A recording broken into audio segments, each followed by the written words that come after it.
ಹೈದರಾಬಾದ್ನ ಜಿಎಂಸಿ ಬಾಲಯೋಗಿ ಹಾಕಿ ಕ್ರೀಡಾಂಗಣದಲ್ಲಿ ನಡೆದ ಎಫ್ಐಎಚ್ ಹಾಕಿ ವಿಶ್ವಕಪ್ ಅರ್ಹತಾ ಸುತ್ತಿನ ಸೆಮಿಫೈನಲ್ ಪಂದ್ಯದಲ್ಲಿ ಭಾರತ ತಂಡವು ಇಟಲಿಯನ್ನು 1-0 ಗೋಲುಗಳಿಂದ ಮಣಿಸಿ ಫೈನಲ್ಗೆ ಪ್ರವೇಶಿಸಿದೆ.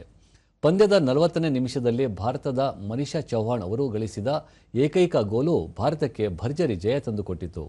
ಪಂದ್ಯದ ಉದ್ದಕ್ಕೂ ಉತ್ತಮ ಪ್ರದರ್ಶನ ನೀಡಿದ ಭಾರತೀಯ ಆಟಗಾರ್ತಿಯರು ಇಟಲಿಯ ದಾಳಿಗಳನ್ನು ಸಮರ್ಥವಾಗಿ ಎದುರಿಸಿದರು.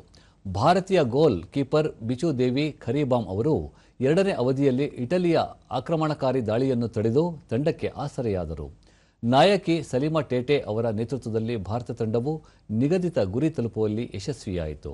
ಇಂದು ಸಂಜೆ 7:30ಕ್ಕೆ ನಡೆಯಲಿರುವ ಅಂತಿಮ ಪಂದ್ಯದಲ್ಲಿ ಭಾರತ ತಂಡವು ಇಂಗ್ಲೆಂಡ್ ತಂಡವನ್ನು ಎದುರಿಸಲಿದೆ.